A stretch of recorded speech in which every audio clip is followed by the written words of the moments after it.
I wonder if you love a mind-bending story or film. Often what makes them so compelling is that there are multiple things going on at the same time, not all of them immediately obvious, and absolutely wonderful when revealed all at the end. The teachings of Jesus often have this quality to them. They seem simple, and indeed they are. A child can understand them and love them, and yet there are multiple levels to them, and it leaves even the PhD students scratching their heads thinking, what is this about? After Jesus declares that his disciples are salt and light, he then goes into a section of teaching about the Old Testament, what he refers to as the law and the prophets. And he makes this statement to start it off. He says, "Do not think that I have come to abolish the law and the prophets. I have not come to abolish them, but to fulfill them." And this is one of those statements that is true on not just one level, but on multiple levels. It's like a diamond. It's got many different facets that you can look at and discover and revel in. The key word is fulfill.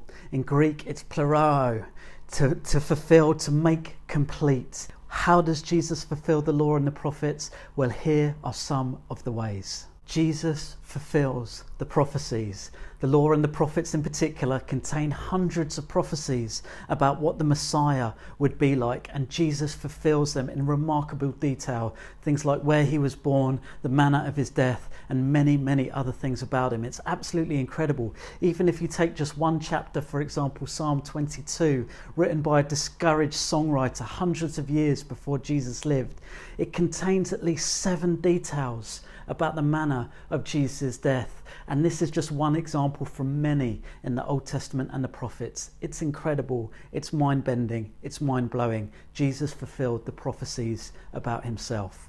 Jesus also fulfilled in his life and his death the requirements of the law.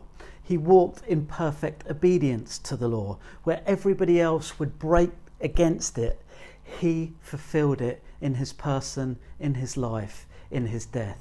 He obeyed the law. The gospel writer Matthew in particular is at pains to show how Jesus fulfilled the role of Israel through the manner of his life in absolutely incredible and deep ways. His coming out of Egypt as a child, echoing the Israelites' escape from Egypt. His going through the River Jordan, his battle in the wilderness with the Satan, 40 days echoing the 40 years. His going up on a mountain and giving the teaching itself was a fulfillment. This is amazing, this is beautiful, and we're only a little way through the book of Matthew. And Jesus would also fulfill the purpose of the law. The law and the prophets had been given to form a people, to fulfill Abraham's promise of blessing the nations through loving God and loving people. And Jesus came to fulfill that. So it's a simple statement, but boy is it profound, boy does it have depth. The Old Testament isn't something to be set aside. It's a frame filled in. It's a foundation built upon. It's a promise kept. It's a diamond with many facets that still shines as we look at it today. Do not think that he came to abolish the law or the prophets. He didn't come to abolish them, but to fulfill them. These midweek mini messages are designed to stir your hunger about all things to do with the Sermon on the Mount, which is the text that we're diving deep into as a church this year. You can check out the other mini messages here.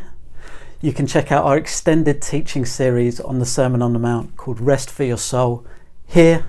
And if you haven't hit subscribe, do it so you don't miss a thing.